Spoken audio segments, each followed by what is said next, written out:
Hello, my name is Dr. George Mochocki, and welcome to Retail Merchandising. Today we're going to be talking about we'll be discussing Chapter 13, Planning, Sales, and Inventory. You're taking me in an online class or face-to-face class, and this is a supplement to my lecture and to the author, to the book that you've been reading that's required for this course to get your credit hours. If you just happen to stumble this on YouTube, enjoy it, but try to sign up at the classes that I'm teaching. It helps offset my pay off my student loans, for lack of better words, and it helps the college and the community and the author and everyone else for the book. Plus, you get the credit. So now, when you go someplace else, yes, I took this class. Yeah, you can still learn as much here. You'll learn enough to get by through this short YouTube. But once you read the book, the material, it enhances it. So by reading the material first, using the concept maps, my mind map that are available to you in Blackboard Course Management System. And as you're reading it, so pretend you're taking, you're in a lecture and you're reading it, you're writing your notes using my template here to the second tier you have, and then look at this YouTube, and now it makes sense. And the areas don't make sense, you go back to the book that gives you more specific information. Look at this here as a diagram of what the whole chapter is covered, what the lecture is about, everything else we're discussing in a nutshell. So it's the big view. This is what the picture should look like, and then how do I get this? And you start scrolling back to the fine detail, and that's what the author in the book and the supplement that has in there, or the YouTubes that I have, and the websites that we make you do, or the exercises required for this course. Okay, and then plus you need this information because you're taking me at a college level. You will be doing a feasibility for a new product or the department that you're going to be setting up, or retail merchandising store, a small boutique or whatever, or if you're working in that field, you'll be coming up with a retail merchandising plan for, I'm bringing in a new product line, a new venue, or I want to move this product line, or I want to change the brand or position. That's what you're going to be doing on your paper as a team. So you need this. So now we know that sales is tied to inventory. Inventory is tied to sales. I got a lot of inventory. That means there's something wrong with my sales program. I mean, or my marketing program, my advertising program. If I have not too much inventory, and a lot of customers coming in, then I know I have an inventory control. That means I have to order more products. If I can't make them quick enough, I have to slow down my sales. You see, so it's a balance between sales and inventory. I want to sell more. I got to make sure I got goods to sell. I want to, I'm running out of goods and I can't get them in time. I got to slow down my sales. And one way is raise the prices a little bit. Not too much. You want to lose the customer, or you could give them rain checks. But remember, or find a substitute, a different supplier. That's part of the excitement of working in retail merchandising. And there's stuff out there. You just have to be very creative. And most of you are in the fashion design program at Harvard College, and I'm teaching. That's what this course is at. So you already are very creative. And now let's bring in the left side, which is your logic, your rational. You have it. You do everything that's on automatic pilot. So now if you could combine your creativity and that, there's nothing stopping you. You make the product, you create the product. Now how I bring it into distribution, how to sell product, how do I make more products, how to do what I like. But you have to know all aspects of the marketing channels that we've been talking about in this class. So what kind of plans do we have here? Okay, now you could organize your plans by time, your sales plan, or by origin, or by location. And when I'm looking at planning, they talked about the 4-5-4 planning calendar, and we'll get into that. All right, remember, I'm just going to go over review just a little bit more. It's not that complicated as it looks. You read it, you listen to it, you look at it, take your time looking at it, and you'll understand it. I can't cover everything else in here. I'm trying to keep this under an hour. This is, remember, you read it, so it's planting the seed, your first exposure, and then you're writing with your concept maps, you're listening to it, and then you put that in. So that second, you're watering the seed. Then you discuss it in my forums or in the classroom, in the lecture. More water, the seed is growing. It's beginning to make connections in your brain. That's my psychology classes. Come on, I'm a marketer. I may not know the right words in psychology. I know my business stuff and my marketing, but that's how it works. So now I've watered it, it's growing as a farmer, and how do I get the next thing? And now you listen to this lecture on the YouTube, and it all locks in. And then, remember, you discuss it in the classroom, in the forum, and more watering, more growing, more roots. And now you take it from short term to long term. And you may not think you know it, but when you have to know it, you'll come back, you'll say, man, where did that come from? I understand it. That's part of the learning process. That's how I'm going to try to teach you. I can't teach you anything. I can't learn you anything. You have to want to learn. And most of you taking this is going to be your livelihood. At least know the fundamentals. There's more to this. Remember, you're not going to know everything about retail, merchandising in this one course. But even, that's why you're taking the class of community college. You got accounting, you have marketing, advertising, organizational behavior. All those tie into understanding the customer, my product, logistics, operations, financing. How do I finance that? And so when you leave at a community college, when you leave, if you're a new entrepreneur or a new business, or you send your employees to learn, they have a good, solid foundation. When they go to their 4 years, if they opt to do that for their bachelor's, then you start adding more the whistles, the blows, the more icing on it. But you have a good, solid foundation here at the community colleges. Don't ever underestimate that. Remember, both colleges that I teach at, I just throw that in, you have a higher ratio of PhDs. I know Harvard has a higher ratio of PhDs to masters. All you need is an MBA to teach your master's level, to teach at a college level.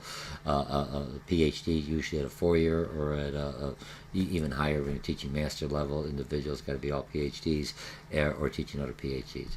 And the reason most PhDs like teaching the community, we got to give back to the communities. We don't like all that research. We've done it. We had to do it for our dissertation. We like to teach and give back. We've got the experience. We've been in the corporate world. We've been in the business and everything else. And now we had the same degree, and we're helping you start off on your business, and you have that solid knowledge with a closer relationship. I always show those pictures into the community college. Some people may be transferred looking at that. Remember, both colleges are good. Okay, so you can organize by time, long range, 3 to 5 years. You're planning. Look at planning. I'm going to organize by plan. I'm going to change something. I'm looking at 3, 4, 5 years, what I'm going to do with the business. Just basic planning. Short terms is a year or less. Sometimes a week. Product's not moving. How do I plan? How do I do something with my sales? Now, the 4 or 5 year planning is when I'm looking at this, they're looking at my inventory. And here's the pic. Here's what it looks. Certain months. So let me look at this. This is what it's looking at. Planning months, and it's basically 4 or 5 calendar. You see February, March. Oh, they're not in order. It'll set up that way. Used by retailers for the fiscal years. Each month has 4 or 5 weeks. So they take it into that order. Okay, 25 or 35 days in a 4, 5, 4-week sequence. There's more into it. So 2 seasons. Basic season you got to remember is spring, February and July. Right, that's my spring session, so I'm already getting material, planning ahead. And then my fall, I already start in August and then in January, way ahead. That's what they call the fall season actually starting, but I have to plan in advance. And then when I look at your conventions and you look at other materials coming in, what's the new things? They fall into this category when I'm looking at the 4 or 5 sequence. Remember, just real quickly, read the book. It gives you a lot more detail. I could spend a whole half an hour explaining that. It's easy once you read it, look at it, and follow the examples. And then from discussion, this should be a no-brainer. Well, not a no-brainer, but it's a new concept that you have to start putting in there, start thinking. Because when you're planning my material, it falls in the sequence when my supplier's ready. What's the new color? How do I get it? And it gives me enough time for my fall and what do you call it, summer calendars to get the goods out. Okay? All right, so let's look at planning structures. And I'm going to have a thing here, and I forget what the pick was for. Okay, planning structures, men's division. I'm just looking at planning. One division. I'm a department. I could be just a men's clothes. It could be a tailor shop, a boutique, just selling men's or ladies' clothes. Irrelevant. So what do I have? I got a plan in a systems department and classes for men's division and retail stores. I get the basic underwear. That's all under men's. Then I have to plan different. Those are always come. I can repeat orders. Not a big deal unless something really changes. Different, and even different seasons. If I look at the T-shirt, for lack of a better word. I'm a business person. T-shirt. I don't want the heavier T-shirts for the summer. A short sleeve. I need some T-shirt because it keeps the perspiration down. It feels comfortable. It's not about see the sweating on your shirt. And, some people are over sweaty, for lack of better words. It may look like nervousness. It's just it keeps you cooler. I don't want the heavy one. I want the thinner one. In the winter, it's cold outside. It's another layer of clothes. I'm waiting on the bus for or the train station or anything else. So I change it. So I order a little different. I plan a little different because it's not that much of a drastic change. Now furnishing, shirts and ties, that changed by style. Is it white big? Remember, I'm looking at the calendar and I find out what the fashions, what's the sales coming in, what's the product line, what are they coming up, what are they predicting for this fashion, and I start ordering in advance. Accessories, gifts, sportswear, different types of sports for the winter. Winter months comes in, heavier jackets, summer months, swim trunks, whatever for golfing. Different collections. How do I set them up to tie in with the different sports? These are all set up with the sports.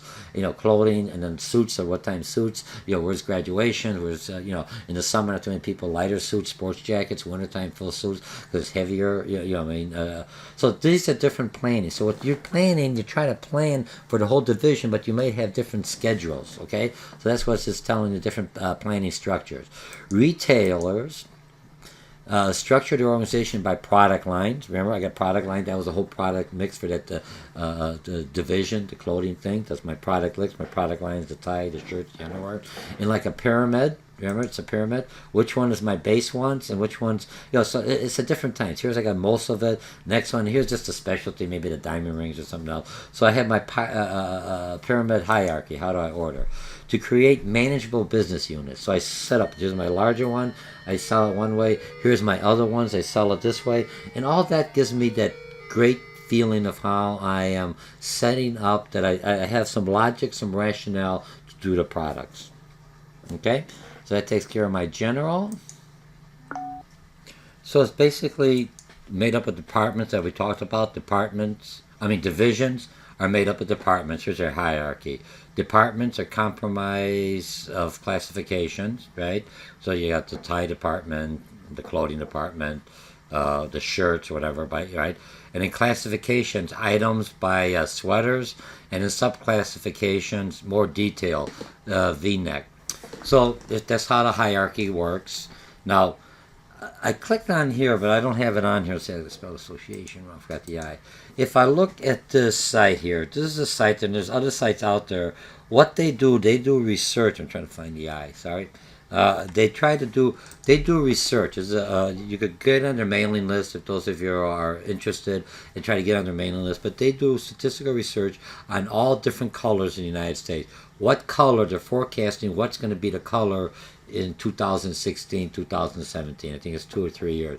So this way, wait a minute, how do they know what color it is? This is the color. They're looking here as the color's been used, whatever. They have some kind of logarithm that figures out by surveys and everything else what is, by looking at the fashion industry, looking at the leaders and the different brand, what color they're going for.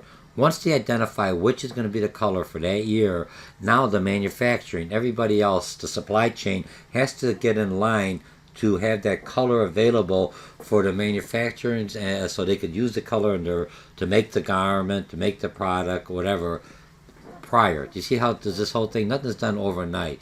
So when I'm looking at it from a retail merchandising, goods, colors, everything has to be planned out if you're in the fashion industry ahead of time, so we have all the materials to create that fashion you're looking at. Okay? All right. Now, popular planning destination. When I'm looking at planning destination, that's how they broke it down. They broke it down by departments or by category. I have to plan. I can't plan everyone. I'm going to plan for... look, if you're planning on moving or doing something, even when a company's moving, they move certain departments out at certain times, critical time. I need the phone system here, fine. What's the first department? It's going to be less... or the most critical department, whatever. You have to plan it. Same thing when I'm looking at planning for when do I have a promotion at a store, when do I move a certain, plan to have a certain sales, when I plan to get certain inventory in. All those are done as a whole for an ultimate goal, but still individually, depending on the environment, the product, and everything else. So let's go right into here as I've confusing you. Okay, why plan? Why designate merchandise hierarchy? Create manageable small business unit. I look at it, if I'm a department head, I'm a manager. Look at that department head as a small business. This is my department. I run it as a small business, but I'm part of the larger operation. They utilize me. I'm a tool. I'm a process. I'm something. So, but it's easier for me to manage. So I'm gonna look at each division, and you can see the managers that take ownership of that department. It's like they're not businesses. They're not like retail. I mean, they're retail, but also in the department, they act the same way as if I was my business owner. If I was a business owner or an entrepreneur owning this, the whole aspect of it. Okay, so sweaters in large department stores, in small department stores, large department stores, I would sell the sweater. Large department stores, sweaters, I would sell to the department. Okay, in the smaller store, I would sell it by classification types of sweater, but it's used for plain. Do you see what I mean? So I do the department. Look, even the department will subcategorize it, what you've read about in the book, but it's easier to buy it like that. A smaller one, I have to look at the categories. What kind of sweaters you're carrying? You're carrying the traditional sweater. You're carrying the more modern type of sweater, because you don't have that much of a selection. Remember your breadth and your depth in the small retail chain or boutique. You're going to carry so much. What are the main items? But you have to be tuned in on what, because you're only carrying the small items, so they come back and they have what you're looking for. Okay, so I got a plan for that. Or if I'm bringing in a new vendor. Okay, each retail determines its own destination. For lack of better words, how do I want to break it up? Most often designated is by department. Items by codes or by vendor, by by Timex. It's not Timex does a lot of watches, clocks, everything else. It's how they break it up. It's easier for them when they do ordering. It's easier for them also when you're looking at the cost of goods your purchase for the inventory. It's also looking at which item, classification, or vendor is bringing in more customers into my business, my department, my retail operation. Start thinking.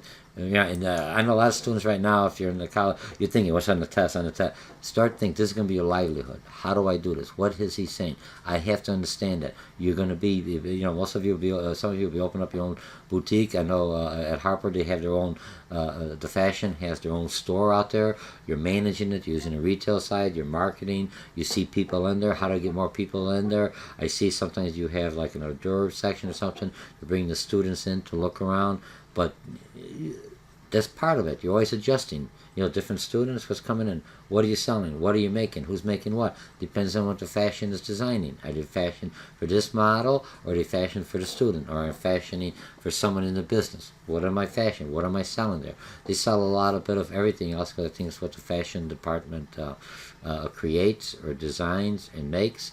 So you have a good variety. You can find everything, even a wedding dress. I thought that was kind of nice, traditional wedding dress. A little different, okay? Okay, brand-driven business. Now I'm looking at brand-driven business. Fashion apparel is typically identified by the vendor's name. If you're a no name, I'm a no name, but by the vendor. Who's the leading fashion designer, or the next leading? What's the medium one? And that's how we relate to, by that. So that's how you So when you go into like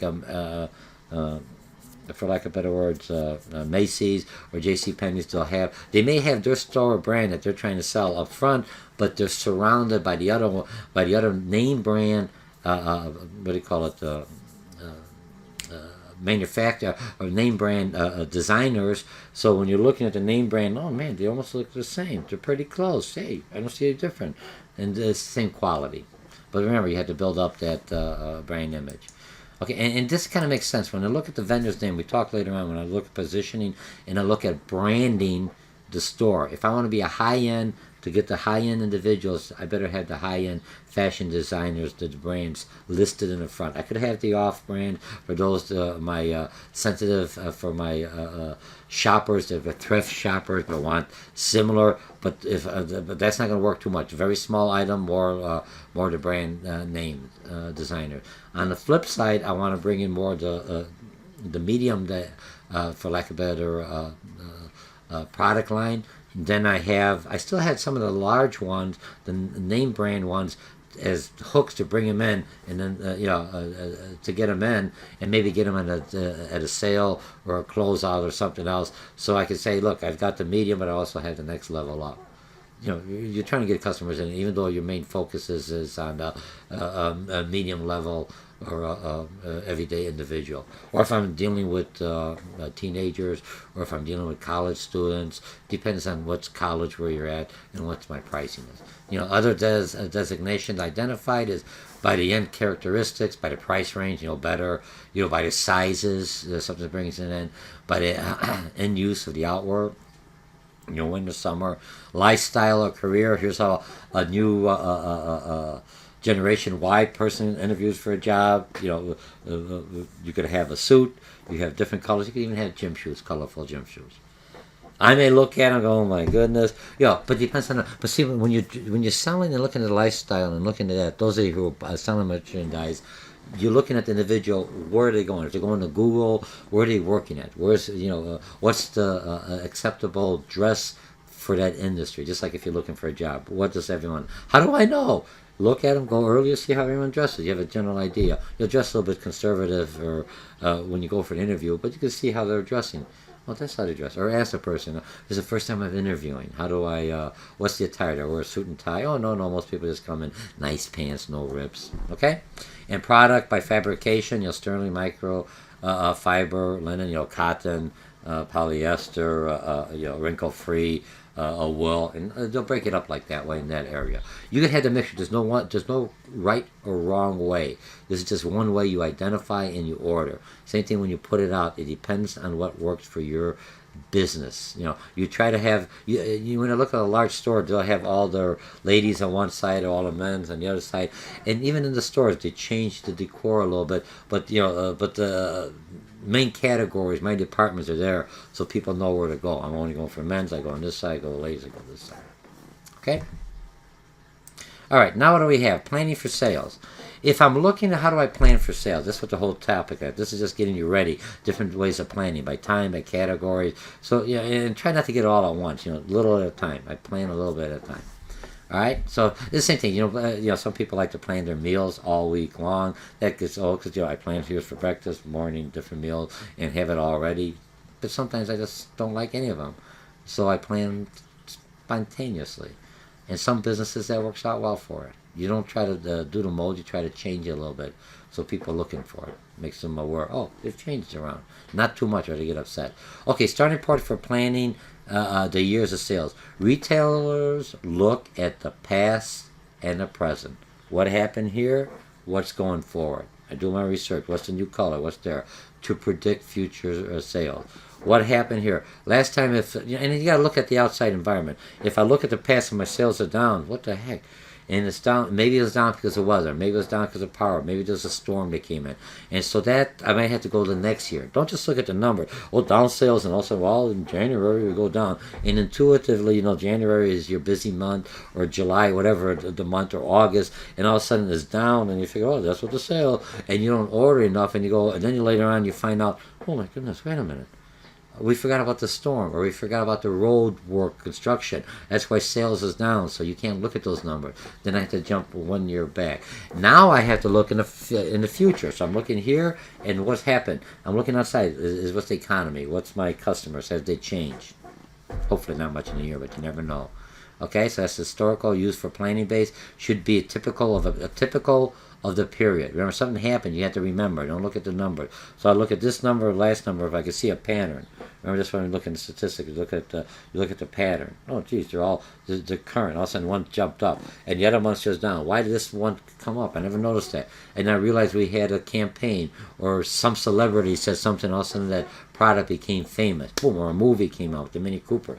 All of a sudden, people want Mini Coopers, and the dealers go, well, we only have these on the side for people who are looking just for, we're looking for the real energy efficient driver. We didn't realize people from all ages wanted. They thought it's nifty. They thought it was so. If you look at Mini Cooper, you got different styles. You got one for the younger group. You got one for the baby boomers. You got one for the housewives. You got one for the husband. You got one for the single woman.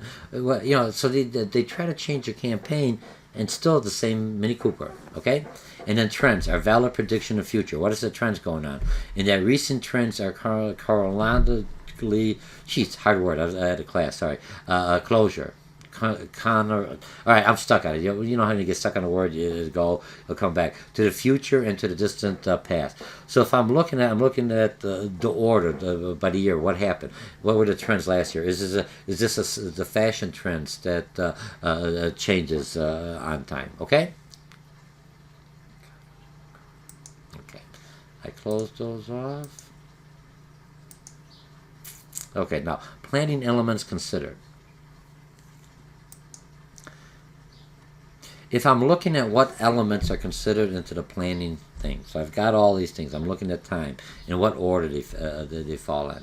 Valentine's Day week. Okay, how do I plan? What else can I sell? Flowers is a good predictor of forthcoming sales. People are going to come in. They may never come to my shop, but they're going to come in because Valentine's. So they're looking for clothing, new clothing going on in a date. They're looking for flowers, whatever. So my store has to have the Valentine's theme because I know I'm going to have an increase of sales. Even though I may not be selling candy or flowers, I can still tie in on the event that's happening. And that was chronological. English is second language, and I am dyslexic, so sometimes I turn letters around. I have to work it in my brain. And why do I bring that out? I bring that out so you have to understand. People, we're all different. Some of us, and just because I'm dyslexic, that works for my favor. Because those of you who had me for management and everything else, if it doesn't line up, I could say, hey, when a process flow, it doesn't work well. I have to adjust it. So I look at things more critically, so everything falls into place, which works out well when you're looking at process and flows, how do things work. But so a lot of us have maybe some kind of shortcoming or disability. Not disability, just something. I look at it as a plus. You know what I mean? But I bring that up because that's something you don't see. And people say, I can't get ahead. Remember, you don't get any breaks because I mess up on the words or I do that. If you're doing a presentation, a lot of times, look at the words ahead of time and I knew the words just it gets mixed up. That's fine. Move along with it. People who are inverts, they got a person very shy. They end up being some of the best salespeople, even though that's not. How do they do it? I have to learn, work. I have to get out of my shell. I have to develop it. So you're always going to be ahead of that. Understand? Remember? So when I mess up, or it comes across, you still could achieve. Nobody's perfect. Even the President of the United States, his ratings are up, his ratings are down. Once in a while, look at our other President Bush, puts his foot in the mouth, says the wrong thing. Look at a politician. It's easy. Or he can't pronounce the one word or says it wrong for whatever words, and people are looking at him. It's fine. Look how many words, what they have to do. They're talking in front of that. That's part of sales. That's part of marketing. That's part of growing. That's why you're going to school. That's what you do in the lectures. And most instructors, we're human. We do the same thing. Okay? Let's go on for it. Shit, that's 5 minutes here and explaining that. But it's a good thing to bring in because your customers are different. Some of your customers, English is second language, you can't have all that verbiage. You don't know what it means, or they have trouble understanding it. He's got the dollar, he has this. And you look at stores, retail merchandising, you look at McDonald's, you have a lot of people that English is a second language may not feel comfortable speaking it. They read it, they understand it, they know it, but they may not be able to pronounce it. I'll take a number 5, no matter what. I'll take a number 6, until they get comfortable. And stores, it works like they bundle it, they make more money because it works out well for that audience, that demographic clientele that's coming to my store. Okay, past sales, Valentine's good. Business units must be comparable. Same number of stores last year. Remember, you're looking at the same product. What's changing? If the economy's down, I can make some factors in. Just software we'll talk about that adjusts it. But I have to look at the business. If it changed here, you put more stores and more people, it's changing off my numbers. I can't look at the same output in sales if I reduce my sales force, or reduce my marketing campaign, or I'm bringing another product line, or reduce my product line. Okay, you want the same sales? Maybe, maybe not. Remember? So that's why when you change the sales, you say, here's why the spikes come up. We brought this new product. It worked. So now what I want to do, it hit there and it worked well. Let's try to maintain this from last year and bring in another item or something to maintain that. Or you level it out. Your planning, inventory, promotion. Your boss wants all those peaks because that means more money coming into the operation. Same thing if I'm a business owner. I want to get those peaks. Always look my revenue going up as long as I got the supply and the customers coming in. All factors based on plan, expenses, purchases, profits. All this is, you got a plan. How much goods, when I'm going to sell it. Economic conditions, demographic shifts, changes in customers' taste, restaurants, clothing. One time it's cool, now it's not cool. It's grandpa's. It used to be the new thing, new fashion. Competitors' activity, the competitors changing something. I got to react to them. Now I was on the offensive. Now I'm on the defensive. Offensive means I'm coming up there. My competitors are trying to keep up with me. Now they come up with something. I said, I don't think that's going to worth it. Why worry about it? And it picks up, and customers are going, and I'm behind, and I don't have it. So now I got to order, and I order at a higher price. And by the time I get the order, it may be gone, and my competitors got the edge. I'm just catching up. So if that's the case, you say, hey, there's no way I could catch up with that competitor with that product. Don't buy so much. Just buy enough, short order, buy enough so you have it, and then next time just be more aware to keep an eye, more research. All right? Remember, planning. And remember, when looking at planning, it's a target. Those of you who do any kind of target shooting or bow and arrow or anything else like that, that's a target. How close could I get to the target? Remember, I'm planning a year or 6 months or 7 months in advance. Even 3 months or 3 weeks, things could change. I had everything went, all of a sudden we had a freak storm or something else comes in, or the power went out. What happened? All right, so it's a target. How close? If I hit it here, okay, at this month I'm looking at it, so I'm adjusting my yearly target. My yearly target, I want to get that my all my goals, all my profit, everything I sold right there at the end. I hit it. So this month was slow. I pick up the next month. But so now I caught up. It's like I got back orders. I caught up. I'm ahead of the schedule. And at the year end, hopefully I come close enough to what I'm looking for, my profit margin, looking for what I wanted to achieve. And then next year starts all over. I start planning. What did I do different? How do I adjust? Look, students, you plan now. You look at the instructors. You rate my instructor. You look at the instructor. You talk to other students. And you figure, okay, he's all right. He's good. He's this. Will he meet my needs? You're planning. And some of you are planning your classes ahead of time, depending on when the instructor is available. Or you plan ahead of time depending when you're on vacation. Or you plan ahead of time depending on your hours. You're already planning. Now you have to plan for the whole store, the retail. A little different. You're planning for a lot of little stuff. So you plan with the hierarchy. Get this, your basics, your other items. Look, it sounds hard. It's not hard. It's challenging. Once you learn it, you have a good feeling for it. Okay, so let's go on here. Okay, 5 inventory planning methods. Now we'll go on to this. Reaching the sales goal, right? That's just one of them. The reason I'm planning is depends on having enough inventory to make the plan. Look, if I'm a small business, I'm not looking to, how big do I market? If I do a TV ad, real big, small, and I don't have enough merchandise because somehow it catches on, there's a slow news, and everyone's coming into my door, and I can't do it, what am I going to do? You look at Domino's Pizza, they're doing, we want to not only be a carry-out, we want to be a carry-out, not a delivery. You know what I mean? Where they come in to deliver, you call up and they'll pick it up. So they say, we got all these prices. Let's see if we could meet the need when all the customers come in at one time. Good marketing. Could they do it? You say, put your store to the test. Some stores can't. Come on, I go to some store, they're slower than molasses. And it's not the whole chain. I'll go, oh my goodness, I'll never come to this store. Even though every other store is really quick, look, this store's slow. Already, I lost it. The sales gone. What happened? Why is the sales down? We're selling the same thing. What's moving? You come in, management comes in, looks at it, no wonder. Look how slow this person goes. I'd leave here too. I got fall asleep waiting for it. You have to plan. So plan ahead. Reaching your sales goal at the end. That's what you're looking for. Buying decisions stem from planned sales and planned turnover. When I'm looking at inventory turn, how much I turn over. If the sales going good, I order more. I may have some. So how much safety stock do I keep? We're talking inventory. Or do I bring it from another store? One store may be, it's not selling there for some reason. That demographic's not buying it. Hey, I'll take it off of your hands. Ship it over here. You work as a team. I'm paying you. the store. I'm just giving you recoup, but you're not losing. You don't have inventory you have to get used to. Work with your other sisters and brothers' stores. Okay, so the 5 inventory, basic stock method, real quickly. Basic stock method right here. Here's a diagram.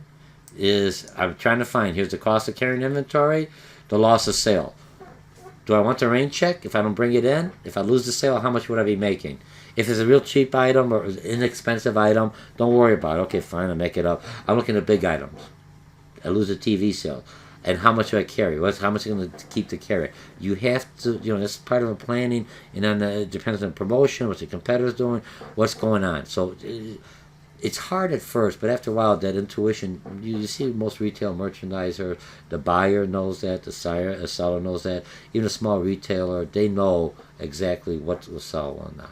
I worked for one person in a shoe store, a nice little Jewish guy. Looked at a broth and everything else, but he could buy. He brought stuff on sale and he sold it. Boom.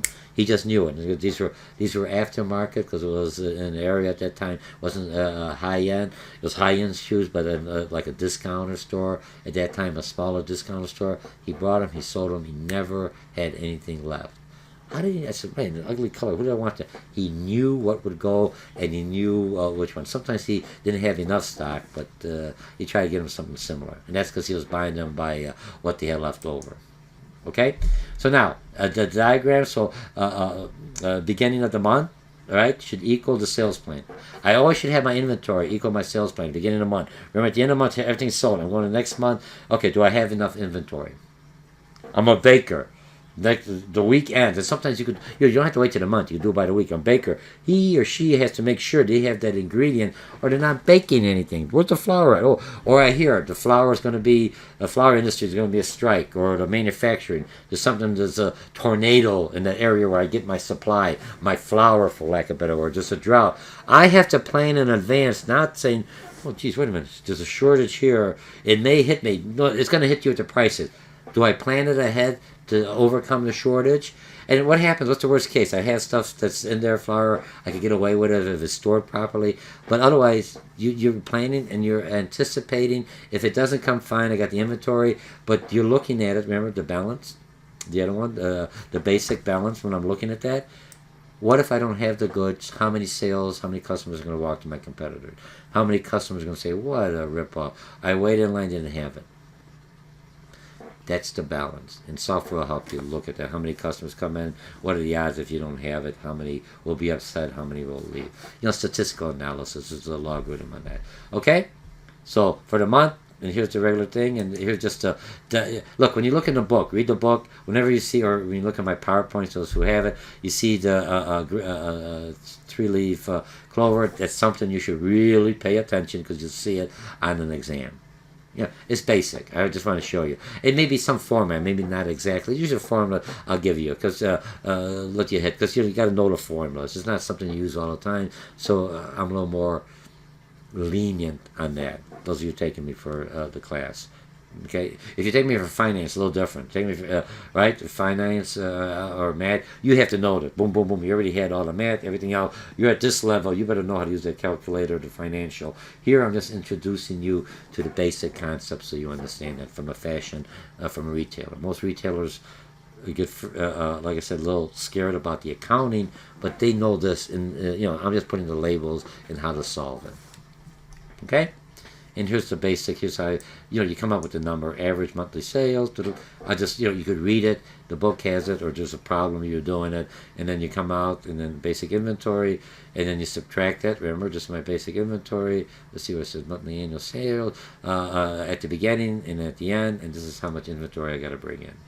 Okay, so that's number one. Let's look at number two, the percentage variation method. Again. Beginning of the month should be a percentage of the average inventory. You don't want to look at the sales like you do on that one. The sales, you're looking at a percentage. So my beginning of the month, my inventory, my sales, because my sales is represented. Is it a hard number or percentage? Sales is 20%. My 20% increase in sales. I should have 20% increase in my inventory. Again. You have to look at each category. Small store, you're looking at the whole store, because one item here is look at one sales for that month for the store. a store like Target or Walmart, they're looking for sales in the department, and it gives them the overall sales for the store. So when I'm a store manager at Walmart, when I'm looking at did I make my profitability, return on investment for the whole store? Yes. Some departments maybe no, but this department pulled me through because they sold more than this other department that didn't. You see what I mean? So you look at those. It's a percentage of sale. You do it by category, by department, or you could do it by the whole store. It depends how you look at it, and you could use all three, but it gives you a different relationship to what that percentage of the ratio means. Okay, so you have that beginning of the month inventory equals average inventory times half. Times this 1 plus plan for the sales for the month, right? Divided by the average monthly sales, and divide that number by half, and multiply it by this. Your calculator does this. What does he say? Read the book, look at it. It's explained very clearly. This is just so you understand the formula. So when I'm studying it, I know what it means. And the advantages of using this method over the other one permits greater variation than a basic stock. Remember? Use when there are peak sales periods. I could adjust it by percentage instead of actual numbers. So I'm just saying, here's a percentage I want to keep overall stock. Sweepstakes or Christmas or Mother's Day. Okay. Now, stock to sales ratio, based on the desired ratio of stock to sales for a month. And this S is to be capital. Sorry, my error when I typed it in. Stock to sales ratio history is needed. Equals planned sales times the desired stock to sales. What's my ratios? How much stocks to sales? I'm doing a ratio, and that's how I'm looking at it. It's just giving me an overview, a large picture, high level, so I can really quickly look at the ratio. I'm online. I'm not online. Not online. Where's my errors? And I look at the components that work to that number I'm looking at. Okay. So if it all right. Sales equals my beginning of the month inventory. I start off at the beginning of the month. That's what I got left. Here's the beginning of the month. I subtract what I sold, my cost of goods, boom, boom, the accounting, and here's what I have inventory. Okay, what do I bring in? And look, I'm planning to not at the beginning of this month. I'm doing this a couple of 6 months in advance. You do, you could make the adjustment. This one does. Sometimes you could tell them, hey, could you kind of reduce the order a little bit here? I'll pick it up here. Once you make those commitments, they're already manufactured. You got to buy it. So your buyer is an important person. Same with your seller. The buyer has to understand the business to sell.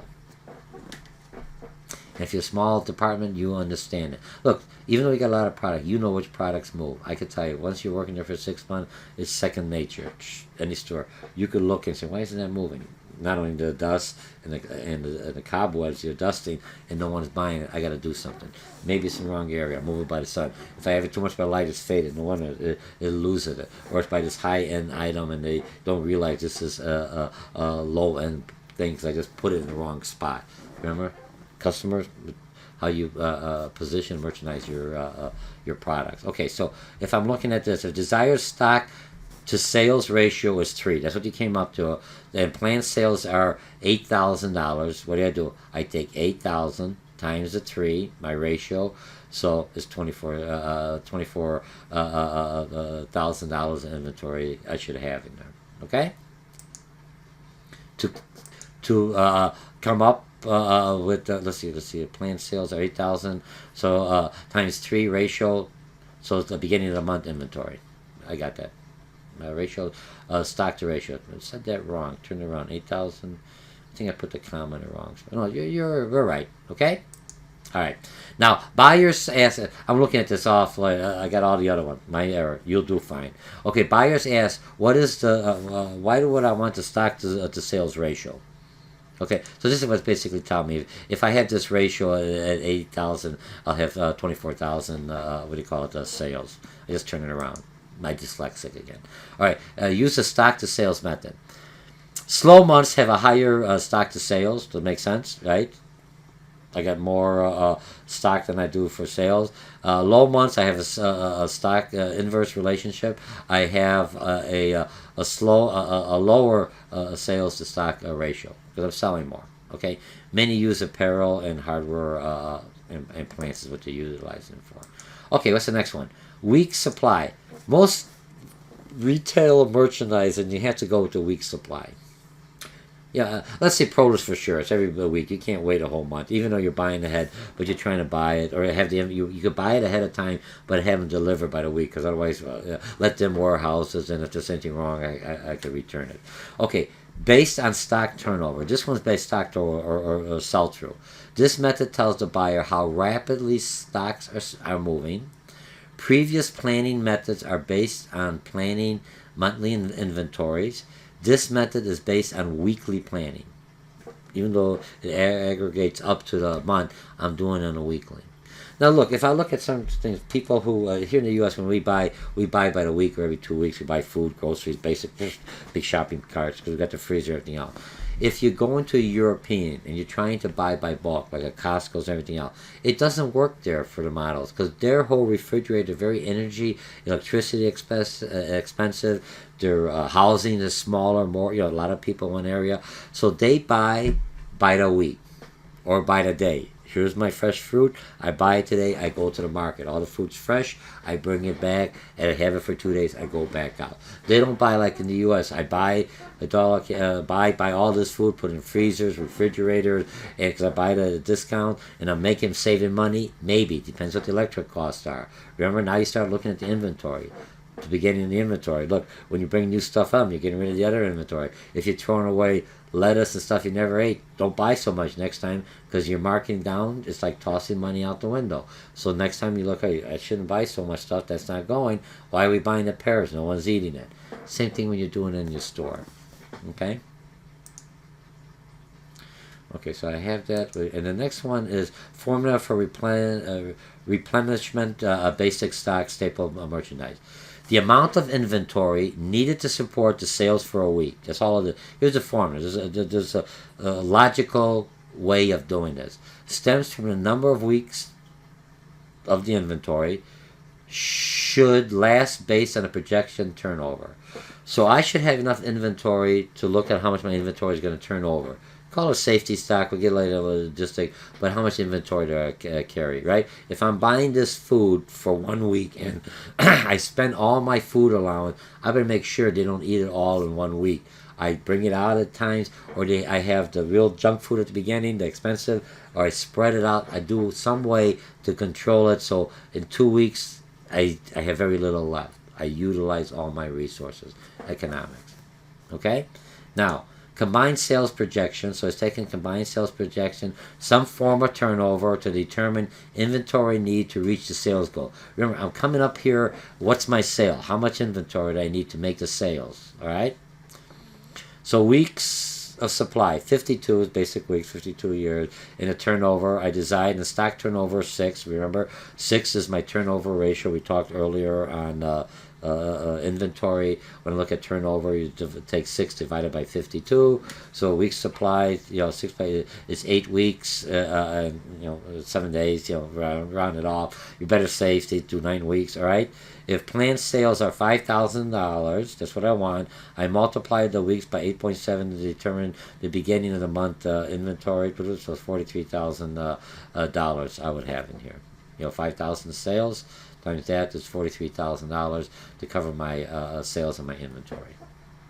Are we good? Remember, this is how much sales I'm going to have. Here's my inventory. Boom, boom, planned sales. All I'm trying to do, planned sales for $5,000. Here's how, right?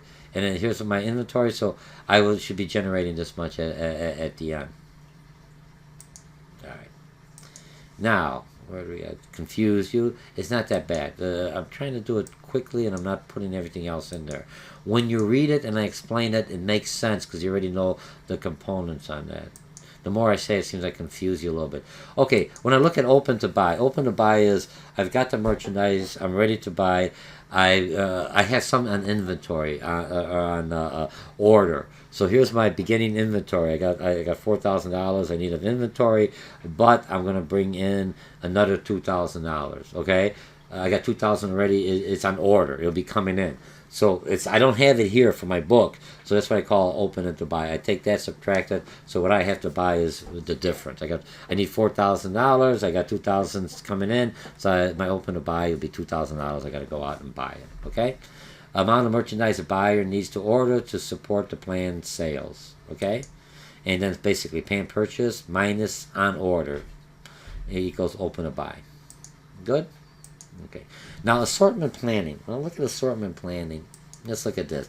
What I got assortment? Look at this. Store A, B, C. I think a unit assortment for body care products provided by a vendor. Gift sets. Okay, different stores. I'm planning different amounts of inventory depending on the different sales, depending what goes in the store.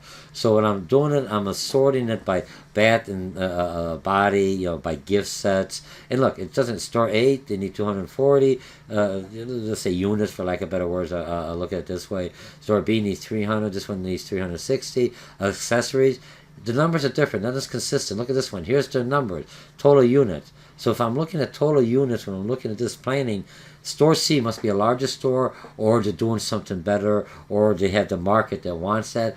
Now my whole thing is, how do I bring up store A to this one? It may be a smaller store, it may be in a little strip mall, there's no way I could do that. Or the market's growing, do they plan properly? I have this store show this one what to do, and this one's in the middle. He's pretty good. I would like to at least bring this store up some, but by what percentages? So I look at what the percentage difference. I want this one to grow by a certain percentage. I'm planning ahead, increase the sales, and this one, so it's all proportional to the size of the store, to the unit. And after point, you're going to hit the point, you can't do more because you just can't keep the inventory, everything else. You're limited by certain factors. Okay? That's my pick, so you can look by price, by brand, by size, by color, fabrication, and style. Okay, trends and planning. Let's look at trends. When I look at trends and planning, it's kind of hard what's going to be fashionable. Not that bad, though. Remember, there's industries out there already telling what color, what fabric is going to be acceptable. You have to be into the loop. Look at the numbers, because they could be wrong, but most of the time they're pretty good. Remember, because when I look at planning, everyone wants this style. It just doesn't come up. All of a sudden, you say, how did Macy's, how did Target, remember the mass merchandising, mass marketing? How did they all get this stuff at the same time? They're already planning ahead. They already know what, like it or not, you think you came up with a new idea. Somebody is already creating that fabric, that flow, that look, way ahead. But you're a small business. You still have to be in there because people are buying. But, look at it. Your manufacturer, if he or she, they're coming around and say, hey, we could move these items. Don't worry. If you don't move it, we'll buy them, your contract, or we'll help you promote them, or we'll discount them down. Don't worry. We'll help you out. Try this out. Or I've got this one here. It doesn't sell here. I'll sell it to you because this is... they returned it, but I know this will work well for your customer. So you're looking at, don't buy it just because you got a sale. Could you sell it? Because you got a good price. Could you make off of that? Okay? So you're looking at trends and planning. Okay? And that also in fashion. What's going on with planning now is all computerized. You have to, computerized planning, it gives me the statistical analysis, so much numbers, so much, you could figure it out intuitively, one here, but here's what it comes. So it tells me, here's the area you should be planning, here's the area you should be discounting, here's the area it's going, here's how you should plan. Makes it easier. Once you put the information in, and your planning calendar, for lack of a better word. Hardest thing when I upgrade a computer, I got to load all the information, and tedious. Once it's in, it makes my life easier. I got a meeting here, I got this, I can move this, okay? Made assortment planning by store. Planners now could do more analysis. I have to analysis. Just because I think it sold well, because they're all gone, I didn't realize half of it was stolen, or I just gave it away because I forgot last year. The numbers don't lie, the graphs don't lie. The statistical formulas, the software will basically remind me, because they'll look at the last couple of years and go forward, what they think. And you put in the variables. I think this product is going. I think my sales is going to increase by 2%. And inflation is going to be like this. What's my cost of goods? All that is part of the software, and then it comes up. But you have to know what the components mean. Okay. And then category management is tracks category as a separate business unit. Remember, I just said it's easier. Just look at the business departments or the different departments or categories in the store. Most of those managers, they look at this as their own independent small boutique store, a little bit shop they're managing. Okay, now let's go on the last one. Planning information sources. Where do you get planning involves integrated marketing, integrated information from a diverse group of services, including trade publications such as Woman, Wear Daily, and I forget what the other one, FN is, Fashion. Okay, so if I'm looking at the trade, I'm not much in acronyms, so I forget it. So if I'm looking at the fashion industry, I think that's what it was, national fashion groups, the statistical group that will get you the overall. Here's what they think is going on. Women's wear daily. Here's what the styles, whether you like it or not. This is the styles for the college look, and I forgot what I want to say. This is. Doesn't have the year. I want to say it's a couple years old. Remember, in fashion, sometimes when I have the pictures are on here, you just see what's going on. Remember, the different fashion, what's going on. I don't think this is already past that, so I think this is a couple years old. Hot pink, it's not in the style, so I want to say 2 or 3 years. It was higher, and I think black is the color now, or darker color, more conservative for lack of better words. All right, we did a lot here. Remember, you've got the different externals, other information. Look at this again. Make sure you look at the assortment planning, right? Make sure you open the end.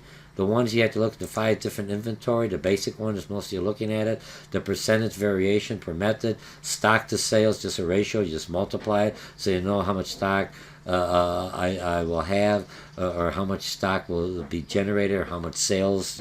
Depending on which way you're looking at the equation, what numbers. You need both to basically work together. If my sales is going up, I might need my inventory. I want to increase my inventory. This is my sales numbers going up. So both of them, they're a balance on the basic ones, but both of them are part of my equation, part of the ratio that I need in weeks of supply. Okay, and most businesses, I think a lot of the smaller ones, they do by the week. Especially produce, you got to do by the week. Some of the other ones, the cars, you could go by the months of the year, depending on fashion. By the way, depends on the size of your store. What makes sense. If you hold it off by a month, and you could do it by a month if it's done electronically. The system does it for you daily. It's just how you wrap it all up. Are we good? Okay, so that's it. Retail planning, and all this whole chapter is working out. You remember, beginning of the month inventory. Always subtract what you have invoice coming in. You know what I mean? So you have your accurate beginning and end month inventory. That will help you create your cost of goods. What do my goods cost, depending on how you come in there. And now I'm going to increase my sales. Or I know that this month is graduation. People come in more for graduation cake, or they come in more for dresses, or for flowers, or for prom dresses. It's prom. So I have to increase my inventory, because my sales going up. By how much? And these are different methods. By unit, I sell so much, here's how much I do. By percentage is easier. I want a percentage, just multiply overall. And so if I do percentage overall, I got different categories, so it's 5% if I do it in a group, if I'm taking different sizes. So I increase it the same number, or if you know specifically, you could break it down to the subcategory. I'm just giving you a quick general overview how businesses do it, how you have to look at it. And open a buy is, after you subtract everything else, the 5 inventory plans, planning elements, and types of plans. Whew! Look, I think I got underneath an hour. All right? Now, some of this, you have to read it, and it'll make sense. I just go over it generally, and you'll be able to understand it. And remember, different methods. It depends what method you're going to use. When you're looking at it, if you're using the basic method in planning, or if you're using the stock to sale, or the ratio to sales, or percentage of sale, most businesses, when you're in that, you're going to use the same because that's what they remember. So the other ones, if one's not working, you want a little more detail, or like they talked about when you're looking at the spikes, so you utilize the ratio ones versus the basic one. Which one gives you more flexibility, and it depends on that. Okay? So these are just here to learn You look at them when you're going to do the quizzes. If there's any kind of formulas, I'll let you give a cheat sheet on that. Because, the formulas are formulas. You got to use them all day, then you'll remember them. And after a while, even though I teach some of the formulas, I do it in the calculator or put it in the computer and I forget, nothing wrong with that. The same thing in finance. I use the spreadsheets every day, and then I go, oh, now you go back, but I know the number. So when I have to look at it, it takes a little while, and it comes right back because you know what made those numbers, what was the categories, what was the base, what was created, where did it come up. So you got different plans by time, by categories, by department, hierarchy, what makes sense for you. When you take accounting, it makes a little bit more sense for now. General overview, retailing. I think the basic one is what most business use by unit. Until you get larger, then it makes sense by percentage. My name is Dr. George Mochocki. This is Retail Merchandising, Chapter 13, Planning Sales and Inventory. Remember, they work hand in hand. And then we'll have, I think we only have 3 more chapters. And then you'll have a good, solid, working foundation. And I'll see you online or in one of my forums or in one of my lectures. Bye.